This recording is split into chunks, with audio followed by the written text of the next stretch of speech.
Today, we're going to talk about all the ways that you can prepare for the Galaxy Summit, which is definitely my favorite aspect of Infinite Galaxy.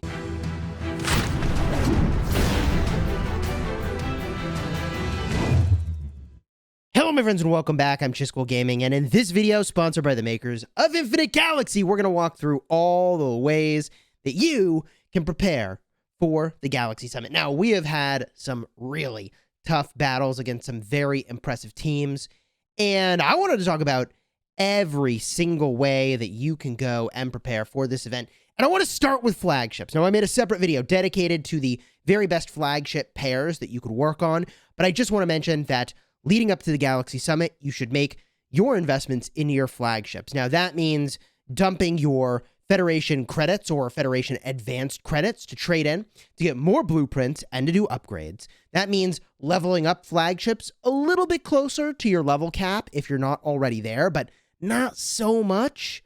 Okay, not so much that you would normally use the flagship to get experience and they're already capped on experience. That would be a little bit of a bummer.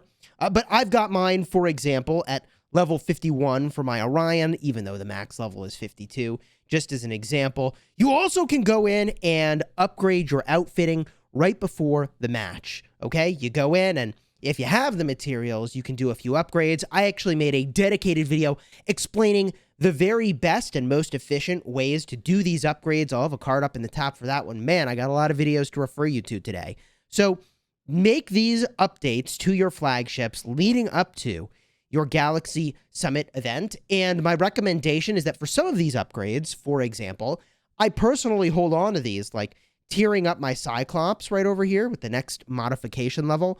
I'm going to wait to do that until the Galaxy Star event. That way I can get some credit there and some points in that event as well. So for the things that give you points in the Galaxy Star event, I wait to do those until the Galaxy Star event rolls around. That does mean that I'm fighting a little under what I could do in some of these Galaxy Summit battles, but I'm okay with it. Those Galaxy Star points are certainly worth getting. So that's the situation with flagships. I guess one last thing we can talk about is captaining.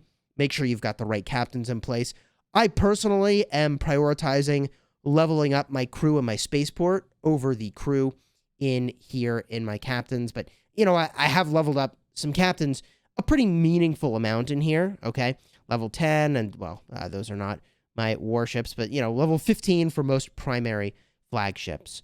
So that is the flagship-related set of preparations, and toward the end of this video, by the way, I'm going to show you how I'm getting some more of these blueprints. I'm going to max spin this Syracuse Lucky Wheel, but first, I want to talk about more of the preparations that you should be making.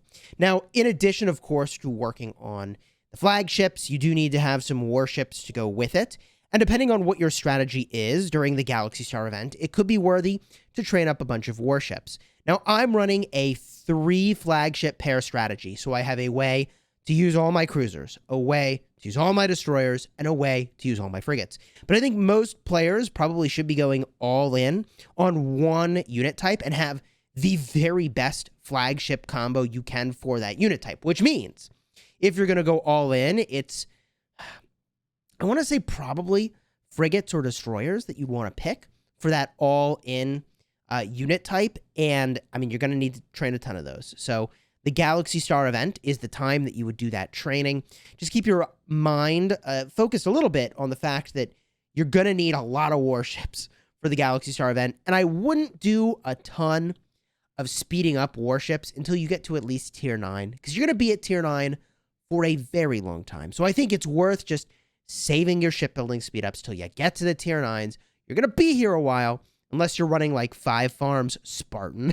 Okay, unless you're running a ton of farms, you're going to be here a while and dig into tier 9s for a bit. And then when you get to tier 10s, hopefully by that point you have saved up some amount of speed ups again to do that operation. The next preparation is getting your crew in order. And you got to have a good wartime crew. I'm going to switch from my logistics formation to my wartime formation to show you what I'm doing here. There's a couple optimizations you can make with your crew. First and foremost, during the Galaxy Star event, you can upgrade your crew, applying experience and get points. Wait until the Galaxy Star event so you get some points, level up some crew, which gives you some more spaceport points. In addition, I like to wait until that Galaxy Star event to also apply some of the data cards for crew members. So you do get points there as well. And, I've been waiting in case they release some new crew members, but toward the end of the video, I'm just going to recruit some extra crew. I got a lot of crew recruitment over here, and it's just, for me, because my crew's not maxed out, and most people don't have max crew, it's probably worth spending this down a little bit, getting some more crew lined up, and then doing those upgrades during the Galaxy Star event, okay? And one other thing you can do with your crew is to check that you have your points deployed over here in a way that still makes sense for you. I went in and I looked, and I probably need to reconsider how I've got some of these points allocated. I know they're not perfect.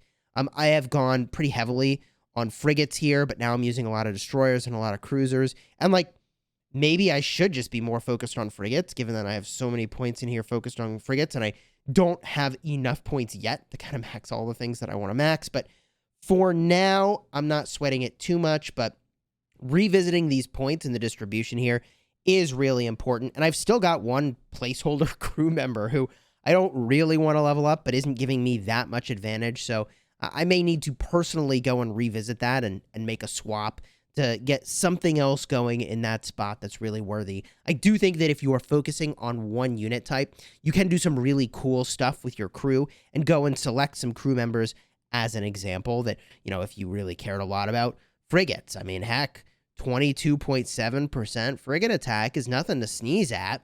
It's a blue crew member, but man, I don't know. There's some cool stuff you could do there, and most players aren't at max level crew members anyways. They aren't even near it. So the problem with a blue crew member is that their max level is much lower than an epic or a legendary. And in fact, at each level up you do with them, you get less points. So in the end game of things, having more spaceport points is the meta. But in the early game and for players that are just really far away from that, especially free-to-play players, there's some big-time value taking advantage of using blue crew members. For example, this dude can only go up to level 30, an epic can go to 35, which most players are nowhere near that, and a legendary can go to level 40. So you do get a ton more spaceport points with those higher tier crew members, but I mean, most people are nowhere near that. Now, the final preparation I want to talk about before I do some of my own preparations here is that you want to make sure that you've got some buffs lined up. Now,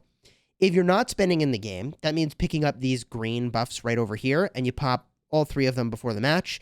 That is an attack bonus, that is a hit point bonus, and a defense bonus. Very simple. If you are spending, it's certainly valuable to have a 30% fleet expansion, also the advanced health, defense, and also attack. Now, you got to be spending to obtain some of these, right? And you don't need an 8-hour buff. It can just be a 1-hour buff. But I'm mentioning the gold tier buffs here because these give 25% of stats, right? So for a really big match, if you're going all in, then yeah, you use these gold tier buffs rather than the ones that have slightly less stats over here. And there are a number of ways that you can go and actually obtain these. If I just make my way over to the shop real quick and I head to the buff section, you can obtain them in here, but this is a lot of corium. Now, there aren't a ton of ways to spend your corium besides the VIP shop right now. I personally am buying these gathering speeds. I'm buying a bunch of stuff from the VIP shop, but it's just worth mentioning that you can go in and you can get some of these buffs over here. Now, these are only the 15% buffs. This is only a 20% expansion. So it does look like to get to the highest tier of buff, you do have to potentially buy your way into that. And because I don't see it in here, maybe there are some events where you can pull those down. Maybe they'll drop the higher tier of buffs into here at some point. But sitting at 2,700 corium, that is not a cheap buff to be using for this event. And maybe they'll add more 1-hour buffs to this shop. It'd be nice if they just added more 1-hour buffs in here that were the gold tier of buff. That would be a 10 out of 10. Really great addition for specifically, I mean, what we're doing here with the Galaxy Summit. Now, within the VIP shop, I haven't spent my corium in here yet this week in case there is an event that rolls around. But you can get buffs in here as well, but man, you got to be much higher VIP in order to pull that off. Now, there is one final preparation you can do that's completely outside of the game, which is that you can make sure that you've got a really good plan put together with your team. And I'll tell you, there is a ton of improvisation in the middle of the Galaxy Summit, but you got to have a good base plan when you enter the battle so that as a team, you got a sense of what everybody is supposed to be doing. Now, I want to go in and do some of these preparations myself that I was just describing. First of all, hoarding these freaking summons for crew is probably a mistake on my part. While I think that they could release new crew, and there's a lot of value to that, having the ability to recruit a bunch of that crew member potentially, I'm missing out on the reclaim shop, and I'm also missing out on a few blue crew members in my logistics crew that like I use and are not maxed. So I want to just recruit a little bit more. Maybe I'll get some good stuff along the way. There's a legendary gathering crew member as we speak. And I'll recruit again here, which gets me the guaranteed epic. Okay, hey, there is a bolt data card. Happy to see that. Here's the guaranteed epic or legendary.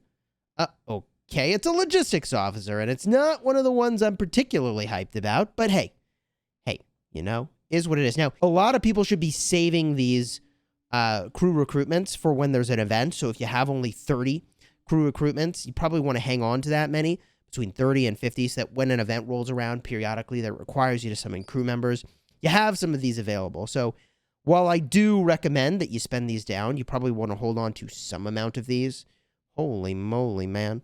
We jammed through that again. There's a full epic, finally. Man, these rips were a little rough, but Captain Goodman's a great pickup. And there is a full Michael Flamingo. Ooh, baby, we're making up for it now. We're making up for lost pulls. And, ooh, Dorothy Milton. Okay, not using her currently. A little bit of a bummer. Let's do a few more of these so that I'm not just holding on to all this potential and haven't kind of deployed it to my advantage for the next battle. And cool. I think I'll call it here. There's a Malthus data card, which I'm kind of hyped about. And Robbie Sunny Nicholas is okay. If you saw my video recently about her, she may not be the best crew member for one of your flagships. Card up in the top, even though she gives a lot of armor, which is cool. There are other crew members that may be better to use. In fact, almost certainly Robbie Sunny Nicholas should be in your spaceport crew, not a captain of a flagship. That way you get the benefit of that training speed. Okay, so now I can go in and spin the lucky wheel, okay? And I'm going to use the skip animation. I'm going to blast my way through these. This is one of the flagships that I'm using, and because I'm spending in the game, this is something that makes sense for me to do. I'm accumulating a lot of corium, which is a little weird, but I'm sure there'll be some way to spend it, hopefully on VIP at some point. Oh, baby. Anyways, there's nickel, steel, plasma, deuterium, 5 flagship blueprints, and crew experience. If every rip looked like this, I'd be pretty freaking happy, honestly. Let's jam that again. Ooh, 2 legendary outfitting crates, deuterium building speeds, and flagship blueprints for the Poseidon. We're jamming our way through. Legendary outfitting crate, 8 Poseidon crew training building speeds. Okay. Jam it again. Ooh. There is 2 of the flagship energy cores, nickel, steel, flagship blueprints, and deuterium. Smash the button, and what do we get at 100 cracks of this thing? That is 55 more Poseidon blueprints. Here we go. Spin it again. What is that? 13 blueprints, lucky 13. Some building speeds and crew training. Nice. Onward. Flagship blueprints, 5 of them. Deuterium, the building speeds, ship building speeds, and okay, that's actually 2 deuterium. Okay, cool. Keep it going. On my way to the 130 spot here. There's deuterium, titanium steel, shipbuilding. Then 8 flagship blueprints. Cool. I'll keep going. I'd like to get this flagship ranked up a lot, quite frankly, compared to where it is right now. There's 16 flagship blueprints. That's a step in the right direction. And some nickel steel. Happy about that. We got a bunch more of this to do. Wow, 3 of the nickel steel, shipbuilding, and the Poseidon, 5 of them. All right. Keep it going. And hello, baby. 20 Poseidon. Shipbuilding speed ups and plasma. Actually, this is what I want every spin to be like. This is the one right over here. Wow, that's really nice. 130. Crack this sucker open. And there is 55 more of the Poseidon, which I am really eager to get to a high rank for the Galaxy Summit. There's more building speeds. That's a little rough, but the nickel steel, titanium steel, and the Poseidon blueprints makes up for that. Okay, let's keep this thing going. There is 15 of the Poseidon titanium steel and shipbuilding speeds. Love it. Almost done with the wheel. 10 of the Poseidon plasma building speeds and the high energy cores. I'm pretty good on flagship experience, but I actually, at the same time, could probably level up my Poseidon a bit more, which even as a secondary flagship gives you extra leadership. It's half the leadership that you normally get, so your primary flagship you need to level up the most, but it's still pretty important. Here is, 11 flagship blueprints. The legendary crate and titanium steel. Smash this 2 more times. There's 15 Poseidon blueprints. Shipbuilding speeds and plasma. I mean, that's the dream. This is the dream. These sorts of a spin, like this sort of spin right here. Oh my god. Okay. And then one more time for good measure. 15 flagship blueprints, the plasma crate, the deuterium, and the real money maker right over here is the 55 Poseidon blueprints. Let's freaking go. Man. So a lot of value to be had here, and I'm really hyped for powering up these flagships and showing you more of these battles that we've been doing in the Galaxy Summit. It's honestly been really fun. I've been streaming some of that on my other YouTube channel. I have a card up in the top if you want to check that out as well. You can see, man, like, it's definitely been very fun. I'll probably stream a match sometime soon against, another content creator, because I think people are kind of interested in seeing that in general. We'll stream it. I think it'll be a lot of fun for people to watch. So if you're interested in all of that, consider subscribing.